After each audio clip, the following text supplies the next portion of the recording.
Assalamualaikum warahmatullahi wabarakatuh.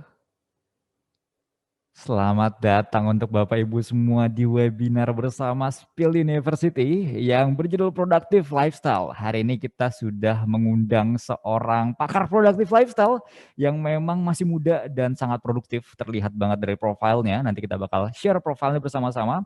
Dan beliau ini adalah sosok inspirasional nih, Bapak Ibu semuanya. Tentang masalah produktivitas, kita nggak perlu ragukan lagi beliau. Tapi sebelumnya saya Tuku Dava, saya akan membantu jalannya acara kita dari sore nih, saking excited ya, dari sore hari sampai dengan jam 5.30 nanti kurang lebih. Dan saya pribadi mau mengucapkan selamat datang kepada teman-teman di ITL Trisakti, teman-teman dari Universitas Bunda Mulia, teman-teman dari Universitas Surabaya, teman-teman dari Politeknik Perkapalan Negeri Surabaya, serta Bapak Ibu semua karyawan Spill yang berbahagia pada hari ini. Sore hari ini kita akan bersama dengan saya Tuku Dava, kita akan membawakan webinar yang berjudul Productive Lifestyle bersama dengan Ibu Dingli Olivia Gunawan. Tapi sebelum kita panggil beliau, cerita di izinkan mobil. saya untuk bisa Pindah membacakan beda kalau profil patua ke kamar singkatnya Ibu rumah. Dingli, Baru apa teman-teman. kayak itu kemarin nah cerita mama dia yang kayak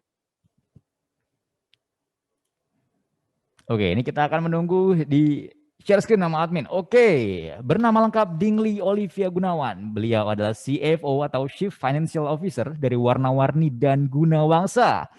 Masih muda sekali, lahir di Surabaya tanggal 23 Juli 92 dengan nasional Indonesia. Ada penambahan di sana. Waduh. Dan kita mungkin bisa langsung next ke profilnya beliau. Education SMAK Saint Louis dengan S1 IBM di Universitas Ciputra. Ini luar biasa sekali. Selanjutnya, dengan berbagai macam skill yang kita bisa lihat bersama-sama, ini pasti proven banget skillnya karena merupakan seorang CFO dari satu perusahaan yang terkenal banget, yang apalagi teman-teman yang di Surabaya ya pasti tahu apa itu Gunawangsa, teman-teman pasti tahu dan pernah dengar, bahkan pernah lihat gedung-gedungnya Gunawangsa ya, di situ tempat yang nyaman banget untuk tinggal guys, salah satunya seperti itu. Dengan skill marketing, business development, operational and managing hospitality, dan juga punya Mandarin and English, oral and written, yang pastinya expert banget ini. Dan selanjutnya juga pernah menjabat sebagai, sekarang nih masih menjadi di PT Warna-Warni Investama sebagai komisaris ya, dan PT Warna-Warni juga sebagai komisaris, terus juga di PT Gunawangsa Putra Perkasa sebagai komisaris, dan PT Gunawangsa sebagai komisaris. Menjabat di 4 jabatan sekaligus di usia yang sangat muda di satu waktu yang sama, dan ini adalah suatu achievement yang luar biasa sekali dari seorang Dingli Olivia Gunawan. Next. Dan juga, belum habis ternyata teman-teman semuanya, menjabat juga sebagai komisaris di PT Gunawangsa Hotel Indonesia, PT Aurika Damai Makmur sebagai direktur, PT Media Inovasi Indonesia juga sebagai komisaris. Dan teman-teman semuanya, ini adalah achievement-achievement yang didapatkan oleh Ibu Dingli. Kita bisa lihat The Indonesia Best of the Best Award 2016, Hotel Gunawangsa Management dan Gunawangsa Group. Kita bisa lihat bersama-sama, bahkan yang Hotel Gunawangsa Management bisa diperuntukkan langsung kepada Ibu Dingli Olivia Gunawan. Terus Top Property Award untuk apartemen Gunawangsa dan Top Property Award untuk Gunawangsa, serta di pojok kanan bawah itu ada achievement juga untuk Gunawangsa Mer Apartment. Dan ini adalah proven experience banget dari seorang Dingli Olivia Gunawan. Dan tanpa berlama-lama lagi, langsung aja kita panggil bersama-sama dengan kita Dingli Olivia Gunawan. selamat sore semuanya. Sore Mbak Dingli, Salam gimana kabarnya? kenal. Baik, terima kasih. Baik. Thank you for having me in this meeting. Yes, thank you juga udah datang di waktu yang sibuk banget. Aku yakin banget pasti Bu Dengli punya waktu yang padat banget, tapi udah nyimpetin waktu untuk bisa bikin masuk ke dalam webinar kita di Spill University bersama dengan Ibu Dingli Olivia Gunawan ya. Ya, Oke baik, jadi ini Bu Dingli bakal present something dulu ya buat teman-teman ya. yes, saya mau Oke, present sedikit aja, mungkin sekitar 15 menit lah paling lama, oke. supaya banyak waktu untuk ini ya, tanya jawab kali ya. Siap, oke. Baiklah teman-teman semua, ladies and gentlemen, please welcome, this is Productive Lifestyle Presentation by Dingli Olivia Gunawan. Silakan, stage Oke. is yours. Udah di-share ke saya ya ininya. Hostnya ya. Uh, uh.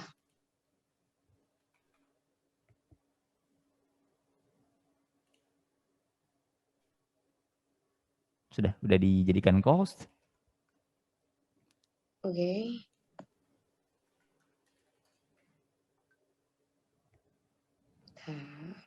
Ini udah tampil belum ya layar saya? Nah, udah sekarang sudah tampil di layar kaca kita. Udah ya? Oke, siap. Oke. We're good to go. Good luck. Jadi terima kasih semuanya atas waktu dan kesempatannya. Pada hari ini, pada sore hari ini mungkin saya akan sedikit membahas tentang, karena saya di bagian CFO, jadi financial cost yang terbesar dalam seluruh perusahaan yang ada di Indonesia ini, saya rasa adalah dari human resource ya, terutama apalagi pekerjaannya adalah padat karya ataupun pekerjaan-pekerjaan di bidang jasa ya.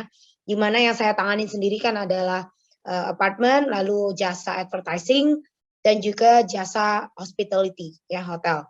Maka sebagai CFO saya sangat mementingkan dan mengupayakan yang terbaik untuk mengelola dari segi human resource management saya.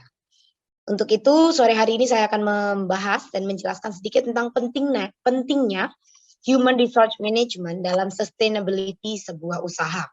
Saya rasa dalam sebuah usaha, Bapak Ibu sekalian yang ada di dalam Zoom meeting kali ini, ya tentunya pasti ada tenaga kerja ya, di mana tenaga kerja yang ada dalam perusahaan tersebut adalah seperti rodanya dalam sebuah vehicle gitu. Jadi kalau mereka tidak jalan dengan baik atau tidak efisien, maka itu akan mengganggu secara long term dari perusahaan tersebut. Nah, di sini saya akan membahas sedikit apa sih yang penting dalam HRM itu, Human Resource Management itu. Jadi sebenarnya Human Resource Management itu ada 8 kunci utama. Yang pertama, ini cara bacanya adalah warna dengan warna itu hal yang bersinambung jadi satu ya. Jadi yang pertama kita akan mulai dari yang warna merah ya, recruiting.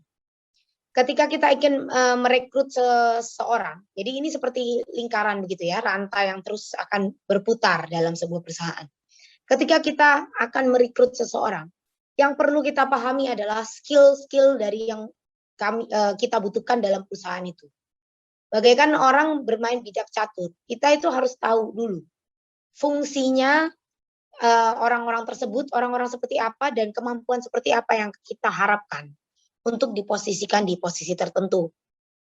Jadi rekrutmen adalah salah satu tombaknya untuk mencari sumber-sumber daya manusia yang terbaik untuk bisa membantu kita memproses dan menjalankan perusahaan kita. Nah, untuk itu kita sebagai leader ataupun owner ya, kita harus paham betul skill apa yang dibutuhkan. Jadi jangan mencari marketing tapi minta skill accountingnya kuat, atau saya mencari tim accounting tapi saya minta dia juga berpenampilan yang harus menarik, pintar bicara di depan. Nah, itu hal yang tidak bersinambungan secara langsung ya. Jadi seharusnya kita bisa memahami apa skill-skill yang dibutuhkan dalam departemen-departemen tertentu. Jadi contohnya kita harus pahami bahwa marketing itu biasanya dia akan lebih pintar untuk berbicara, meyakinkan orang, dan untuk berbicara di depan komunikasi dengan orang ya, dibandingkan ini masih terlihat layar saya? Ini sekarang hilang, Bu Dingli. Sekarang udah? Belum. Oke, coba saya kembali lagi. Baik. Nah, lalu yang kedua adalah ke performance ya. Performance yang warna biru ini. Nah, performance yang warna biru ini kita adalah ketika kita sudah merekrut orang, kita harus bisa menentukan performance-nya ya. Dan untuk menentukan sebuah milestone ataupun performance yang ingin dicapai, itu kita sebagai manager ataupun director ataupun sebagai owner ya, kita harus mempunyai leadership. Leadershipnya ini seperti apa yang digunakan gitu ya biasanya. Leadership nanti kita akan bahas lebih detail. Nah, berikutnya adalah training. Jadi untuk mencapai performance itu kita harus hubungi dengan training. Nah, dari training itu kita bisa melihat orang-orang itu tersebut potensialnya di mana. Lalu yang keempat ya, yang hijau muda ini, yang hijau Tosca ini. Nah, untuk setelah kita sudah mengetahui potensi orang-orang itu, kita bisa melakukan research lagi, oh kurangnya di mana, evaluasi. Dan itu kita akan mencari employee yang sesuai dengan posisi-posisinya. Oke, kita akan bahas selanjutnya ya. Research ya, mulai dari yang paling terakhir tadi saya sebutkan. Karena itu kan berputar ya cycle-nya ya. Ketika research itu kita harus mengetahui dulu research ekspektasi dari customer kita. Dalam usaha kita itu kita pasti tahu tujuannya itu ke customer seperti apa dan harapan-harapan customer terhadap usaha kita itu seperti apa. Nah, research ini untuk menentukan pelayanan dari pekerja-pekerja kita yang ada di perusahaan itu seperti apa yang ingin kita tekankan ke mereka untuk mereka melayani customer kita. Jadi di situ Anda akan menentukan keahlian employee untuk bahan evaluasi juga nanti ke depannya. Jadi kita sendiri nggak boleh galau gitu. Sebagai pemimpin kita harus tahu kita tuh maunya apa. Nah, maunya kita adalah memenuhi kemauan customer tentunya. Sehingga kita memposisikan diri kita sebagai pemain caturnya. Oke, goal saya adalah untuk mencapai customer itu, maka bidak-bidak mana yang saya harus letakkan di posisi mana. Seperti itu. Yang kedua, mencari orang yang tepat untuk posisi yang tepat. Tadi saya bahas yang warna merah, rekrutmen ya. Rekrutmen, kita harus mengetahui merekrut tenaga kerja itu dengan job desk yang jelas, job desk yang sesuai. Kita harus sangat dikurangi orang-orang yang seperti ini. Oh, saya intinya pingin mempunyai pekerja yang super. Dia bisa semuanya. Kita harus pahami, tidak mungkin ada orang yang bisa semuanya secara baik. Jadi kalau secara optimal, jadi ketika kita menginginkan seseorang tersebut berperan dalam bidangnya ataupun perannya secara optimal, kita harus memastikan bahwa mereka itu memang menguasai dan passionate terhadap bidang tersebut. Jadi job desk harus disusun dengan rapi, harus disusun dengan jelas, batasan-batasannya disusun dengan mudah, sehingga orang-orang bisa mudah mengerti dan belajar apa seharusnya yang mereka kerjakan. Seperti itu. Seorang pengusaha sukses adalah pengusaha yang pandai menempatkan bidak catur yang sesuai dengan posisi dan strateginya. Nah, lalu yang ketiga. Ketiga tadi adalah untuk potensial ya, untuk potensi dan juga karir kerjanya. Kita itu harus mengetahui orang-orang tersebut tadi ketika dia akan mencapai goal tertentu, KPI apa yang sebagai tolak ukurnya. Jadi kita sebagai pemimpin juga kita bisa menyadari, oh KPI ini harus saya terapkan ke mereka yang di marketing misalnya. Oh oke. Jadi kalau marketing itu tidak boleh terlalu di comfort zone. Mereka harus sedikit lebih di push agar mereka mendapatkan target-targetnya, mencapai targetnya lebih dinamis dibandingkan orang-orang yang bekerja di belakang meja, baik accounting ataupun filing, administration, itu biasanya lebih monoton ya. Nah, jadi kita yang sebagai pimpinan ataupun leader itu harus bisa menentukan KPI yang jelas. Dan kita bisa menjadi leader yang paham akan reward dan punishment yang terukur. Sehingga di dalam perusahaan itu akan muncul kompetisi yang sehat. Di mana mereka itu akan memperjuangkan untuk mencapai target mereka dan bisa terlihat mana yang lebih bagus, mana yang tidak. Sehingga akan muncul sendiri gitu secara natural. Kompetisi itu akan timbul secara natural.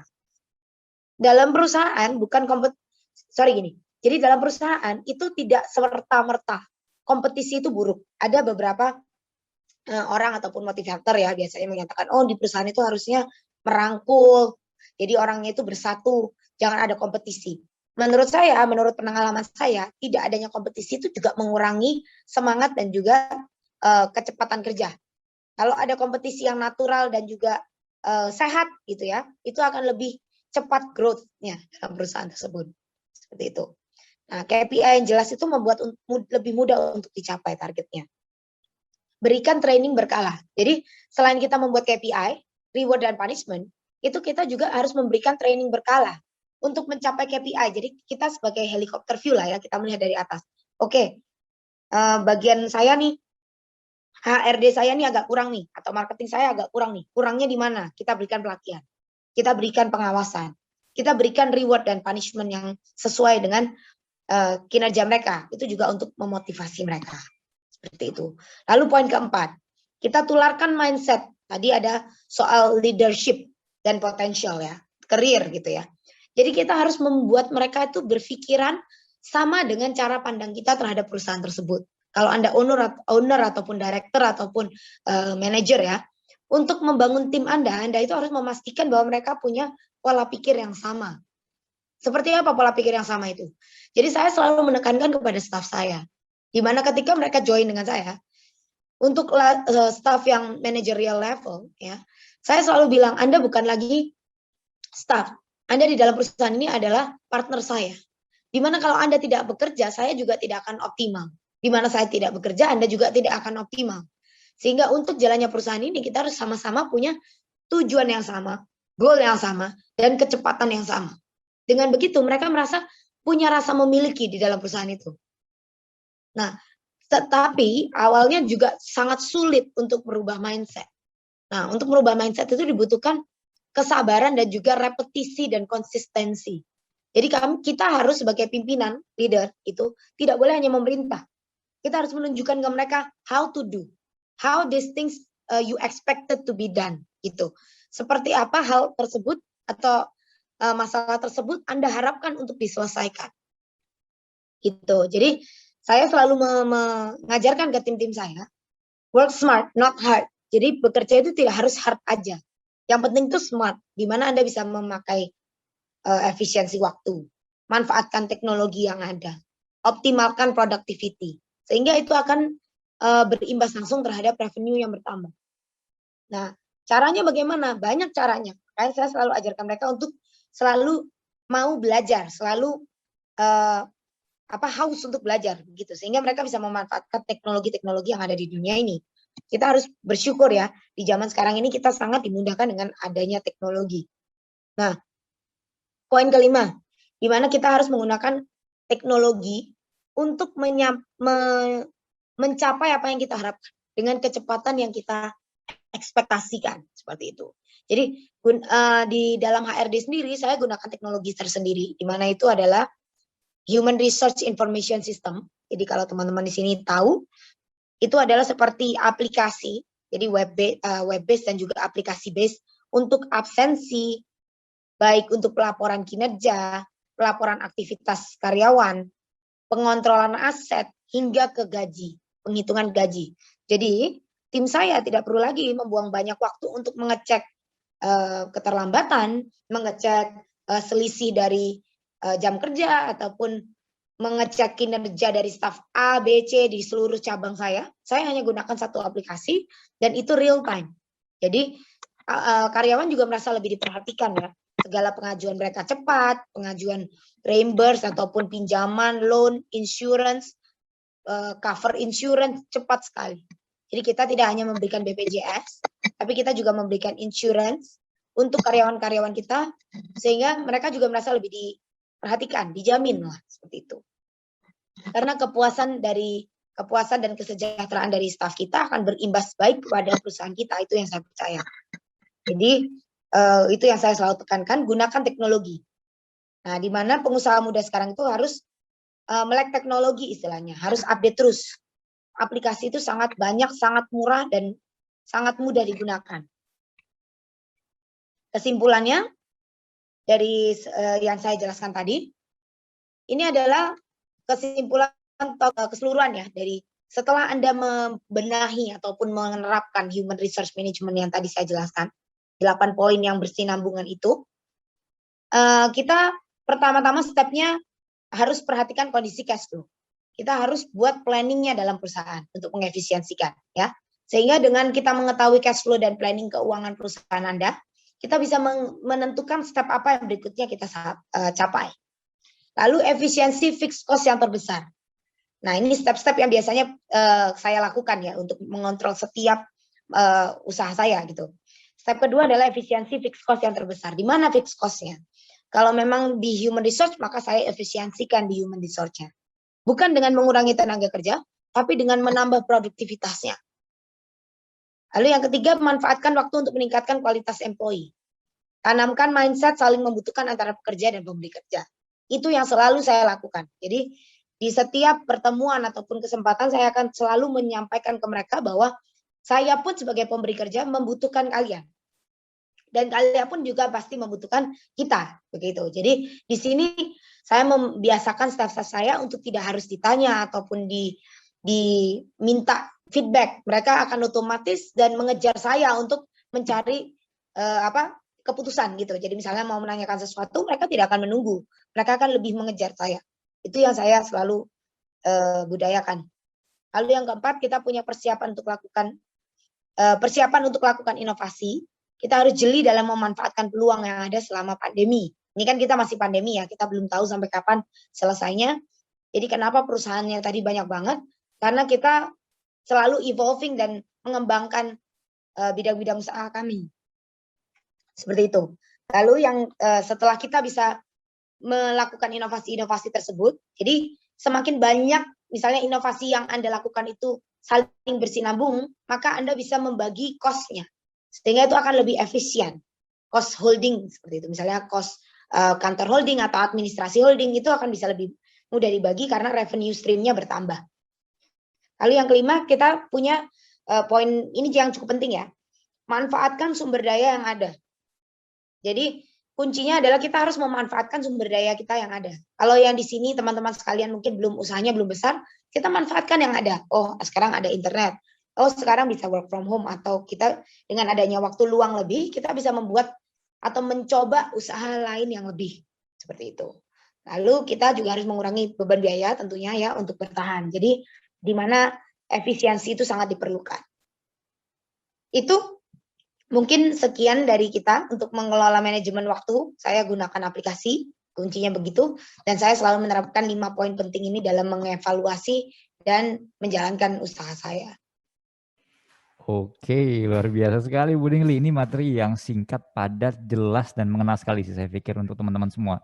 Nah ini kalau saya boleh wrap up ini tadi Bu Dingli sempat jelasin tentang 8 kunci utama HRM ya.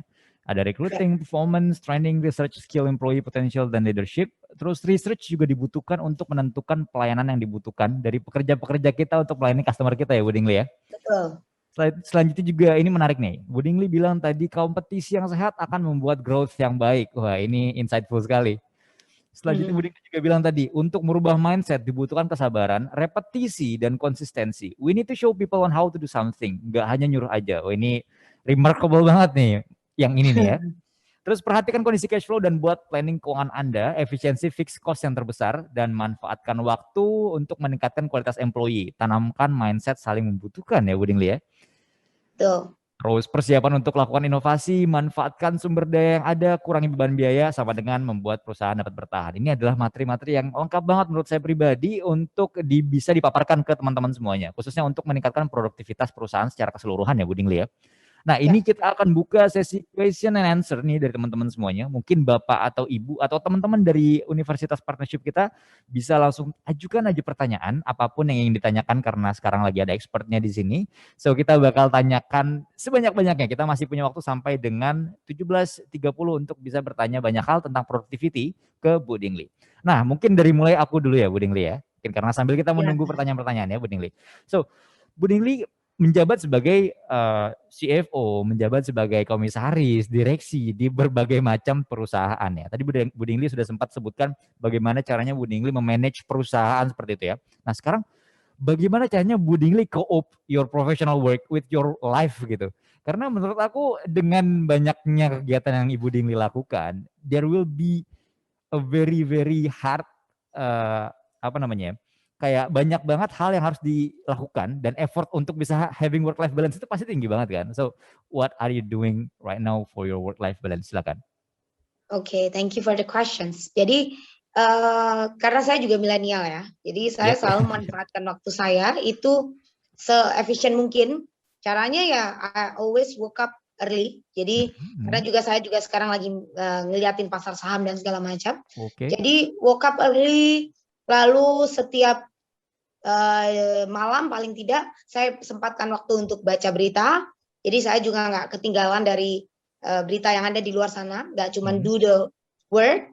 Cuman poinnya adalah saya selalu usahakan perusahaan-perusahaan saya ataupun company yang saya manage itu terbiasa autopilot.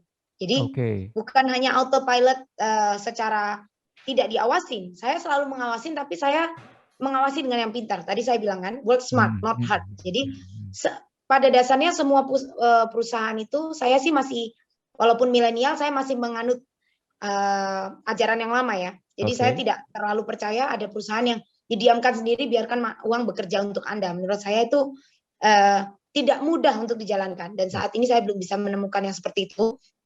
Tapi intinya di perusahaan saya selalu biasakan itu tadi. Pekerja-pekerja saya lah yang membantu saya. Mereka akan mengejar saya untuk mencari dan mendapatkan jawaban itu. Di mana saya sehingga mempunyai waktu luang tidak harus di kantor juga. Jadi saya masih bisa ketemu orang, saya masih bisa meeting dengan orang, bisa membangun networking saya. Karena zaman sekarang ini, your network adalah your net worth. Yes, it is. Jadi kalau Anda tidak punya network, hanya kerja di kantor dan 24 jam per 7 gitu ya, Anda di depan laptop, itu juga akan menghambat perkembangannya. Sehingga Anda kayak seperti kura-kura dalam tempurung begitu. Hanya tahu apa yang Anda kerjakan day to day basis. Sedangkan kalau di saya gunakan manfaatkan teknologi untuk membantu saya mengawasi. Jadi perusahaan saya bisa running walaupun tanpa ada saya di sana. Seperti itu. Itu sih. Dan untuk lifestyle ya tentunya dengan adanya waktu yang lebih efisien, saya punya waktu luang untuk saya habiskan bertemu dengan teman-teman saya, partner bisnis, dan untuk melihat potensi-potensi yang lain sih. Oke, so ini menarik banget nih Bu Dingli, kalau menurut aku ya, karena kan to cope with all of your activities, udah gitu tadi Bu Dingli bilang walaupun kita mencoba untuk membuat satu perusahaan yang autopilot, tapi Bu Dingli tetap selalu membuat pengawasan gitu. So ini pasti membutuhkan ilmu delegasi, ya, ilmu eskalasi yang harus mumpuni banget ya Bu Dingli. Nah, mungkin Bu Dingli bisa share tips nih buat kita nanti ketika misalnya kita teman-teman terutama nih yang masih kuliah nih, mungkin partnership kita yang nanti mereka bakal jadi leader di perusahaan, apa sih kira-kira yang harus mereka lakukan untuk menanamkan mindset, I am a leader, I need to lead people, tapi di satu sisi people yang aku lead juga harus bisa autopilot. Nah, coba mungkin bisa dikasih tahu Bu Dingli. Ya, jadi awalnya saya selalu dari awal ya, dari sejak kuliah itu saya juga sempat beberapa kali memimpin sebuah proyek acara begitu ya. Kita sebagai leader jangan bossy, harus dibedakan antara bossy dengan leader gitu. Kalau bossy, bos adalah nyuruh. Ya, Anda kerjaan ini, that's it. Kadang even kalau ditanya balik, si bosnya nggak tahu apa yang harus dilakukan gitu kan. Nah kalau saya selalu biasakan untuk saya coba dulu sebelum saya nyuruh. Jadi kalau saya bisa, saya selalu bilang, kalau saya aja bisa, kalau ada kamu nggak bisa ya buat apa ada kamu begitu. Jadi saya kan biasakan ke mereka memberi contoh gitu. Dan kalaupun mereka nggak bisa, saya selalu bilang ke mereka, tanya. Jauh akan lebih baik kamu tanya. Dan kalau saya negur, intinya berarti saya masih punya lihat potensi di kamu gitu dan bisa dikembangkan. Jadi cara menanamkannya adalah dengan saya menunjukkan how to do. Saya harus dengan jelas tahu. Jadi kalau kayak cewek-cewek itu ya pacaran misalnya, kalau perempuan yang di sini, jangan kalau ditanya maunya apa terserah gitu. Itu paling nggak boleh. Kita harus tahu gitu. Maunya apa, goalnya apa. Sehingga kita ketika meminta seseorang melakukan sesuatu itu petunjuknya jelas. Gitu. Jadi dengan petunjuk yang jelas, mereka juga akan merasa punya mindset yang sama. Oh iya ya, dia aja bisa. Bos saya itu bisa, dia layak di posisi itu. Saya selalu terangkan gitu loh.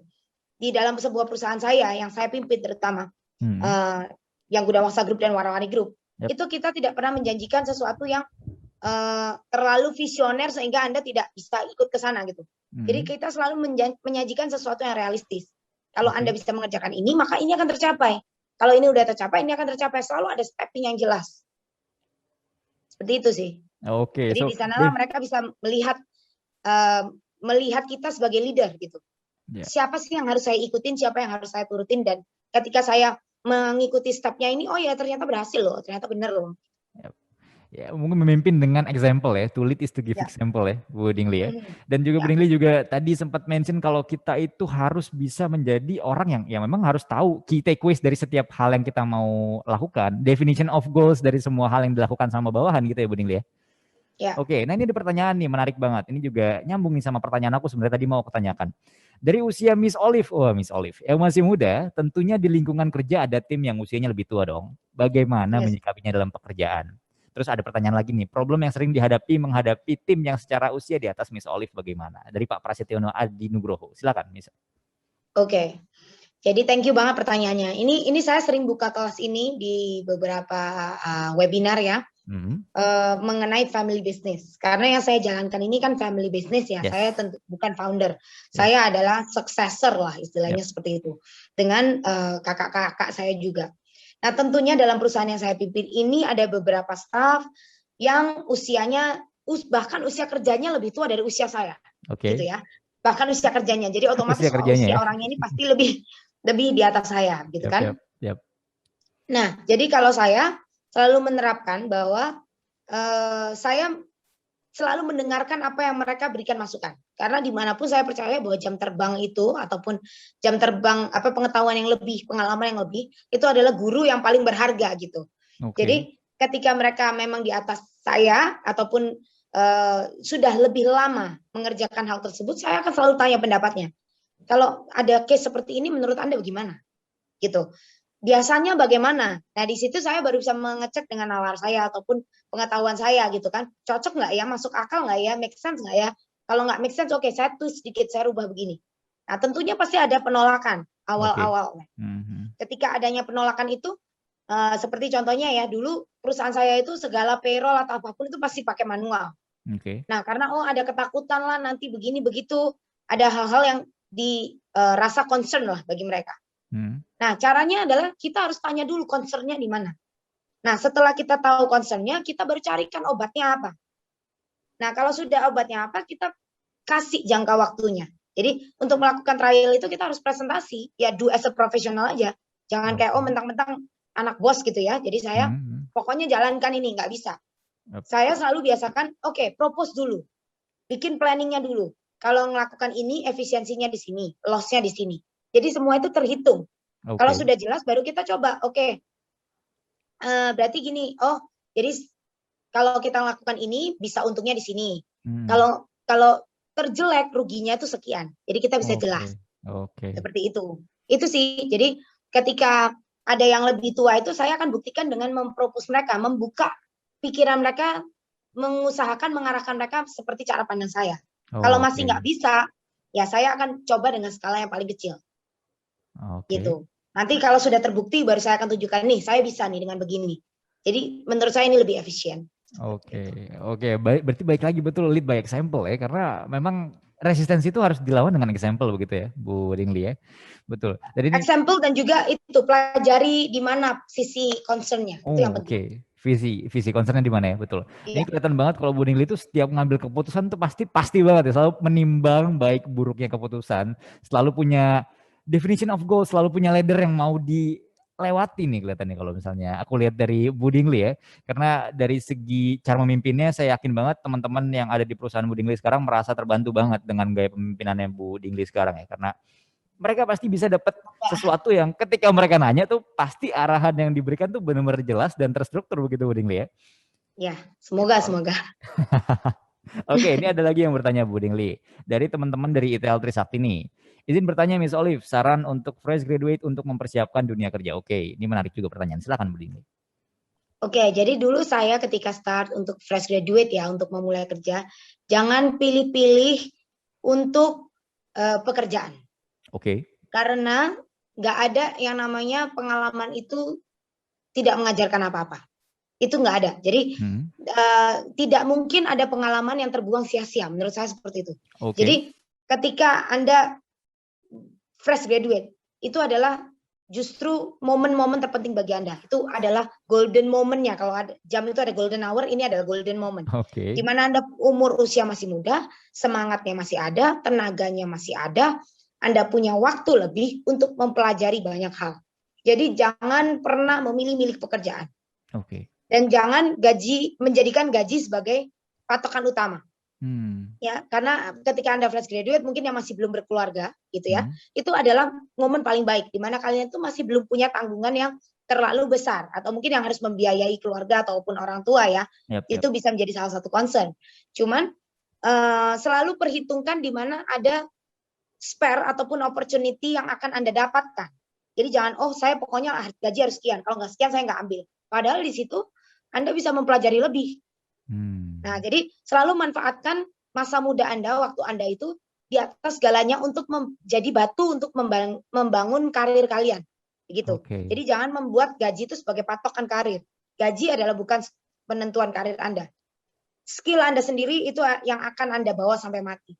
Wah. Jadi carilah pekerjaan ataupun pengalaman yang bisa menambah skill Anda. Saya selalu biasakan ke staff saya, jangan terus berpikiran Anda akan jadi staff.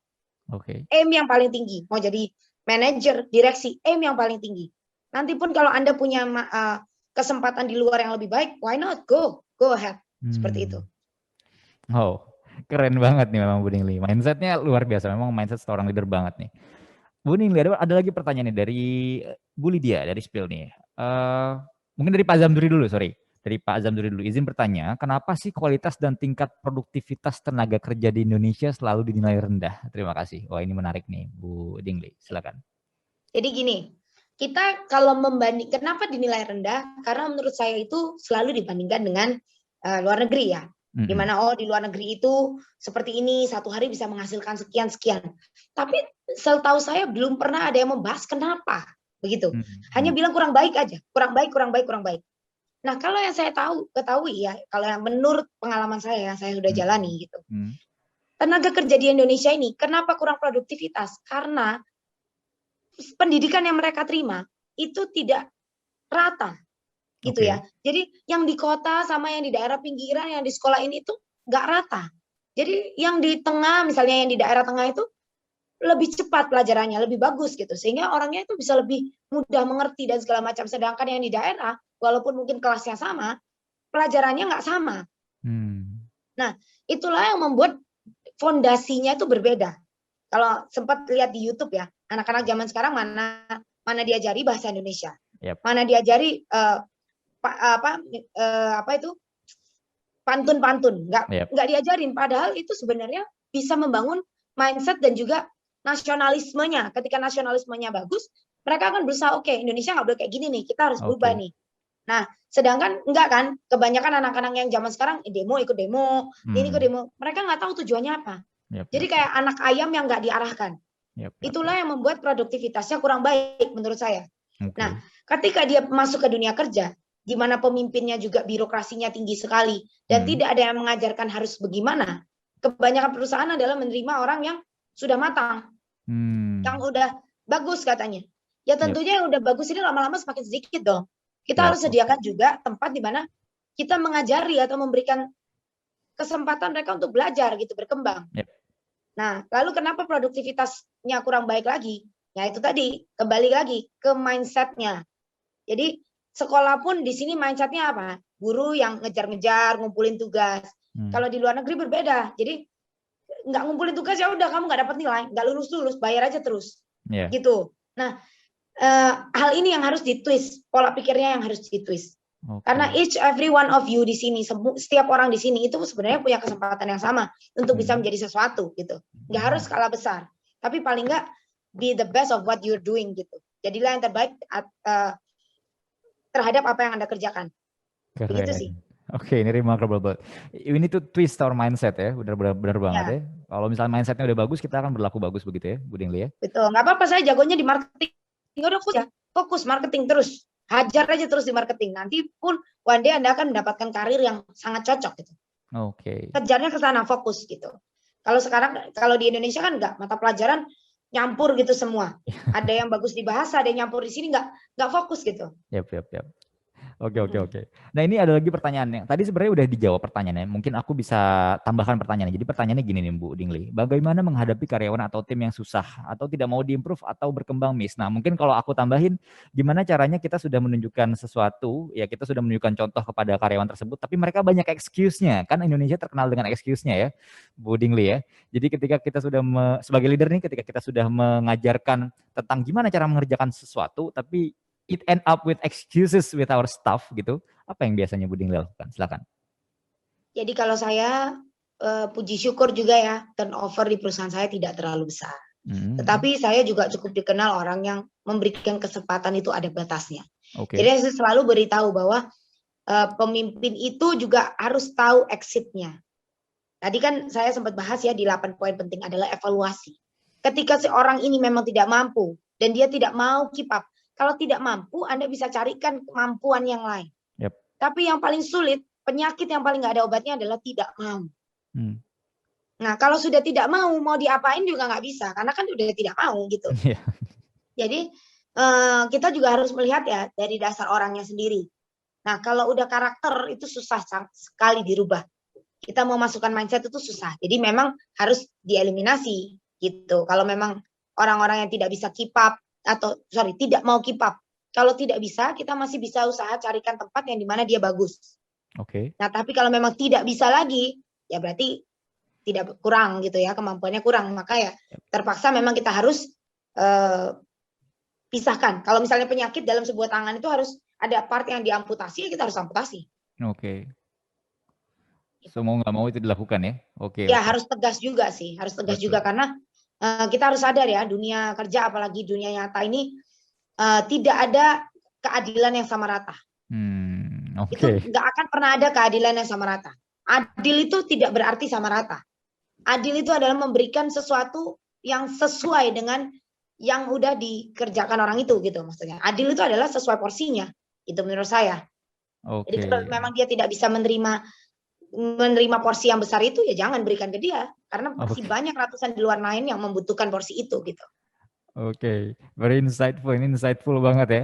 Nah, aku juga tadi sempat note nih dari pernyataannya Mbak Dingli nih. Research dibutuhkan untuk menentukan pelayanan yang dibutuhkan dari pekerja-pekerja kita untuk melayani customer-customer kita. Nah, biasanya research kayak gimana sih yang biasanya Bu Dingli lakukan pada saat melakukan sesi rekrutmen gitu ya? Mungkin buat jadi insight juga untuk teman-teman untuk bisa mengalainkan antara voice of customer kita di perusahaan dan voice of business kita di perusahaan gitu. Jadi kayak untuk mengalainkannya bagaimana caranya? Silakan Bu Dingli. Jadi kalau saya selalu biasakan ke tim saya itu untuk bertanya ke customer ya. Jadi selalu ada Hmm. questionnaire dan segala macam. Research Hmm. ini dilakukan kedua belah pihak, ke internal dan Oke. ke eksternal. Ke eksternal kita lakukan ke klien, internal ke dalam perusahaan sendiri. Jadi setelah kita mengumpulkan data sebenarnya apa sih yang diharapkan customer kita ini, atau kita bisa melihat dari kompetitor. Kenapa kompetitor kita lebih ramai? Karena apa? Bedanya sama kita itu apa? Oh, berarti dia itu lebih suka karena itu. Nah, setelah kita melakukan research, maka kita bisa meminta ke staff kita untuk kita susunkan itu. Nih, kurangnya kamu tuh di sini loh. Kita harus perbaiki ini. Karena orang-orang di luar itu mengharapkannya seperti ini. Begitu. Contohnya misalnya hotel. Nggak semua staff saya di hotel ada yang tunawicara. Ya. Jadi tidak semua pengunjung itu sebenarnya ingin disambut dengan bicara, enggak. Tapi Oke. adalah pelayanan yang luar biasa yang diharapkan. Kalau di hotel itu, walaupun Anda diam aja gitu ya, tapi Anda senyum dan layanin dia, orang juga senang dan akan kembali lagi. Gitu. Sehingga saya pun melihat, oke, berarti untuk staff saya yang di front office ataupun di cleaning housekeeping gitu ya, tidak dibutuhkan skill untuk bicara itu gitu. Oke. Karena staff klien-klien saya itu butuhkannya dia ramah, penampilannya baik, pelayanannya baik. 3 ini saja. Jadi saya masih bisa terima orang yang tunawicara, tuna rungu, saya masih bisa terima. Seperti itu. Jadi apalagi kekurangan yang lain, hanya cuman Yep. tidak pandai bicara.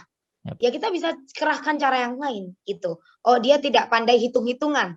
Ya nggak apa-apa, kita kuatkan dengan sistem yang lain. Kita berikan patokannya, bukletnya. Jadi dia bekerja itu sudah ada panduannya gitu. Oke, ini menarik banget ya. Memang selalu bisa mencari celah di mana orang itu bisa belajar dan bertumbuh ya, Bu Dingli ya. Ya, kita research sih paling penting. Jadi kalau kitanya sebagai leader itu tahu maunya apa, saya yakin anak di bawahnya itu juga akan lebih mudah kerjanya. Oke, so memang mulai dari leadernya dulu ya. Top down-nya tuh harus jelas apa yang jadi instruksi dan apa yang harus dicontohkan itu harus jelas ya dari atas ke bawah. Ya, Oke, nah ini mungkin ada pertanyaan yang out of topic tapi tetap menarik sih menurut saya pribadi untuk ditanyakan ya, Bu Dingli ya. Ini izin bertanya kan pasti kan di satu perusahaan ada anak PKL gitu ya, Bu Dingli ya. Anak PKL misalnya, terus abis itu ternyata anak PKL ini sudah selesai untuk bekerja nih, udah menghabiskan masa baktinya untuk perusahaan, tapi ternyata usernya itu nggak mau untuk anaknya itu dikeluarkan. Nah itu apa yang biasa Bu Dingli lakukan? Walaupun memang agak sedikit keluar dari topik, tapi kayaknya menarik untuk kita bahas. Silakan Bu Dingli. oke. PKL ini maksudnya gimana ya? Magang gitu ya? Yes, kayak gitu sih biasanya. Oke. Usernya tidak mau anaknya dikeluarkan. Maksudnya perusahaannya tidak mau anaknya dikeluarkan. Usernya biasanya kan kadang-kadang magang itu sudah selesai nih sebenarnya, tapi usernya kayak ini anak tuh bagus gitu. Tapi mungkin menurut perusahaan ya ini harusnya udah keluar, Sering. udah selesai gitu masa magangnya. Oh sering. Ya, sering terjadi seperti ini gitu ya.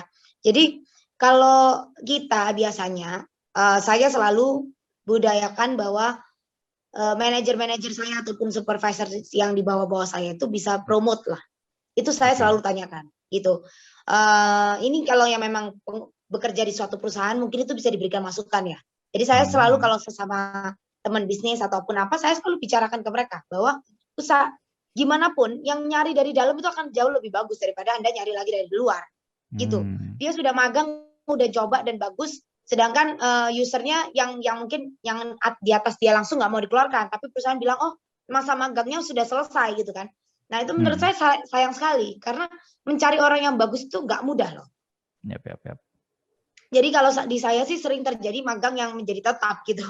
Saya menjadi gitu ya? kontrak ataupun tetap gitu, sangat sering. Karena kita juga menghabiskan cukup banyak waktu untuk ngajarin mereka kan. Dan mereka pun sudah nyaman dengan situasi kerjanya, ya why not? Gitu. Kalau saya mungkin bisa diberi masukan ke perusahaannya sih untuk menerima orang-orang yang seperti itu gitu. Karena untuk apa mencari lagi di luar? Kalau memang dia bagus kan masih bisa intinya develop people itu adalah sesuatu yang kunci sukses sebuah perusahaan besar juga sih. Coba Anda lihat kalau perusahaan besar ya, sebut saja misalnya Sinarmas, Astra yang udah TBK semuanya itu. Orang-orang yang kerja di dalamnya itu kan luar biasa mindsetnya. Yes. Kinerjanya tuh luar biasa. Nah, untuk menjadikan seperti itu tuh butuh effort yang luar biasa loh. Dan butuh perusahaan sebesar itu loh. Jadi ketika menemukan orang yang bagus ya, saya akan sangat setuju untuk dipertahankan. Oke, ini juga connecting banget sama productivity recruitment ya. Jadi rekrutmen juga nggak habis waktu untuk cari talent begitu kan ya, Bu Dingli ya? Betul. Oke, nah Bu Dingli ini karena waktu sudah menunjukkan 17.27, aku mau minta tolong Bu Dingli untuk kasih closing statement untuk teman-teman, tapi tolong untuk yang menyeluruh untuk pekerja seperti apa, untuk teman-teman yang fresh graduate seperti apa, dan untuk teman-teman yang mungkin masih mencari pekerjaan seperti apa. Silakan Bu Dingli. Untuk improve their productivity ya, silakan. Siap. Terima kasih banyak atas waktunya semuanya. Jadi kesimpulannya hari ini yang saya bisa share, saya bicara ini sharing aja ya. Jadi saya expert juga bukan, tapi saya adalah praktisi lah yang melakukan di lapangan. Intinya yang pesan saya mulai dari fresh graduate dulu ya, karena itu dimulai dari yang fresh graduate. Fresh graduate tadi yang pertama pesan saya adalah selalu punya rasa haus untuk belajar. Jangan berpatok kepada gaji. Karena once Anda berpatok dengan gaji, disitulah karir Anda tamat. Karena Anda akan berpatok hanya mengejar gaji. Padahal ada beberapa gaji yang mungkin gajinya kurang, tetapi pengalaman Anda luar biasa sehingga menjadi batu loncatan Anda yang sangat luar biasa. Jadi jangan berpatok terhadap gaji, tapi berpatoklah terhadap karir yang dijanjikan dan pengalaman yang bisa dipelajarin. Ingat, tidak ada waktu ataupun kesempatan yang terbuang sia-sia. Selalu akan ada. Either you learn or you win. Gitu. There's never a loser. You're gonna be win or you're gonna be learn something. Gitu. Lalu untuk yang sedang mencari kerja di luar sana, memang saya situasi seperti ini pandemi dirasakan semua orang. Saya juga turut prihatin. Namun tentunya di luar sana pasti akan ada suatu saat pasti ada tempat yang cocok. Tapi itu lagi kembali fokus terhadap satu yang menurut Anda paling kuat di diri Anda dan asah itu terus. Jangan malas baca. Membaca adalah sesuatu yang paling penting. Kalau nggak bisa baca, kelemahan baca, dengar berita. Nonton berita itu harus, jangan nonton sinetron aja. Karena sinetron itu kan dipoles ya. Kalau berita itu real. Yang Anda harus update adalah berita. Sehingga kalau Anda pengetahuan luas, ketika interview kerja bertemu orang juga akan lebih pede. Dengan lebih pedenya Anda, itu juga membantu Anda untuk bekerja, mencari cara, milestone. Lalu yang kedua, untuk bagi orang yang masih mencari kerja dan yang sedang bekerja, pesan saya, jangan pernah berhenti bergerak. Bergerak aja. Bergerak itu apa? Jalan kemana, lihat apa, dengar berita. Harus punya pikiran mau tahu gitu. Jadi saya ajarkan baik mulai dari security, cleaning service, sampai housekeeping di perusahaan saya. Itu mereka tuh mau tahu. Mau tahu apa? Mau tahu bosnya itu yang mana sih? Oh, yang klien yang suka ke hotel kita itu yang mana sih? Mau tahu. Namanya siapa sih? Mau tahu. Sehingga kita ketemu, mereka bisa menyapa. Dan itu adalah apresiasi yang paling dibutuhkan oleh klien-klien. Anda mengenal, menghargai, menyapa. Cukup itu. Jadi bagi yang sudah bekerja, yang punya pekerjaan saat ini, disyukuri karena sekarang itu lagi susah sekali zaman. Dan harus punya mindset di mana kita tuh sebagai pengusaha, saya terbuka di sini, kita itu tidak hanya memikirkan, oh ya kita enak. Kalau tahun 2020 ini semua orang bilangnya mantap. Tapi pakai B, bukan pakai P. Kenapa? Makan tabungan. Semua ini udah makan tabungan. Yang di bawah makan tabungan untuk makan sehari-hari. Yang di atas makan tabungan untuk memberi makan staff-staffnya. Jadi pengusaha itu kita juga punya batu ya, kalau pernah dilihat batu tuh kayak batu karang gitu, bawahnya itu juga besar, nggak kelihatannya doang gitu. Kelihatannya enak, bagus image karena kita harus meyakinkan pembeli kita, meyakinkan partner-partner kerja kita. Tetapi sebenarnya di dalam itu banyak banget yang harus dipikirin. THR-nya gimana, THR-nya harus lancar, gajinya harus lancar, dan yang dihidupin itu ratusan orang. Jadi Anda menghidupi orang di rumah 2, 3, 4 di rumah, ya kan? Kita harus menghidupi ratusan orang ini yang punya 3, 4 orang di rumahnya lagi, gitu. Jadi harus saling mengerti dan punya mindset mendukung perusahaan. Anda akan punya karir yang panjang, gitu. Karena ketika perusahaan Anda berjalan lancar ataupun lama, Anda kan pasti juga lama di sana. Hidup Anda terjamin, gitu. Jadi dibandingkan Anda terus mencari, oh saya pokoknya mau terbaik. Bagi Andanya terbaik dan nggak akan pernah puas. Manusia itu nggak akan pernah ada yang titik yang terbaik. Jadi intinya selalu memikirkan posisi orang lain di tempat Anda gitu. Jadi vice versa lah gitu ya, timbal balik lah. Selalu berpikir seperti itu. Dan mindset tujuan terbaik bagi perusahaan itu adalah yang paling penting. Sehingga Anda juga bisa diperhatikan. Seperti itu untuk long term-nya. Oke, luar biasa banget. Ini insightful banget nih. Terima kasih banyak untuk Bu Dingli Olivia Gunawan atas waktu yang telah diberikan untuk bisa bersama-sama dengan Spill University. Dan kita baru aja menjalankan webinar yang berjudul Productive Lifestyle. Nih, terima kasih banyak Bu Dingli. Semoga ini bisa menjadi webinar yang insightful sekali untuk teman-teman semua, dan aku percaya ini bisa menjadi sebuah pencerahan untuk teman-teman semuanya. Tadi kalau aku boleh wrap up untuk fresh graduate, kita harus selalu punya rasa haus belajar. Kita berpatok pada karir, tidak ada waktu atau kesempatan yang sia-sia. Dan untuk job seeker, pastikan kita bisa fokus untuk melatih skill yang kita miliki, jangan pernah berhenti bergerak begitu ya. Terus untuk teman-teman yang sedang bekerja, dukung perusahaan kita harus bisa memberikan sesuatu yang positif agar itu menjadi vice versa, dari perusahaan ke kita positif, dari kita ke perusahaan juga positif. Dan itu adalah materi yang dibawakan oleh Bu Dingli Olivia Gunawan. Kita berikan virtual clap kepada Bu Dingli Olivia Gunawan. Oke, terima kasih banyak teman-teman semuanya. Terima kasih banyak Bu Dingli. Baiklah teman-teman, kita sudah sampai di akhir acara kita. Terima kasih banyak atas perhatian yang telah diberikan. Terima kasih banyak kepada tim dari Bu Dingli Olivia Gunawan juga yang telah membantu jalannya acara pada hari ini. Dan terima kasih untuk teman-teman seluruh yang telah berpartisipasi dalam webinar kali ini. Saya Teguh Dava, kalau ada salah kata mohon maaf. Saya tutup. Wassalamualaikum warahmatullahi wabarakatuh. Sampai kita berjumpa di acara Spill University lainnya. Terima kasih. Thank you.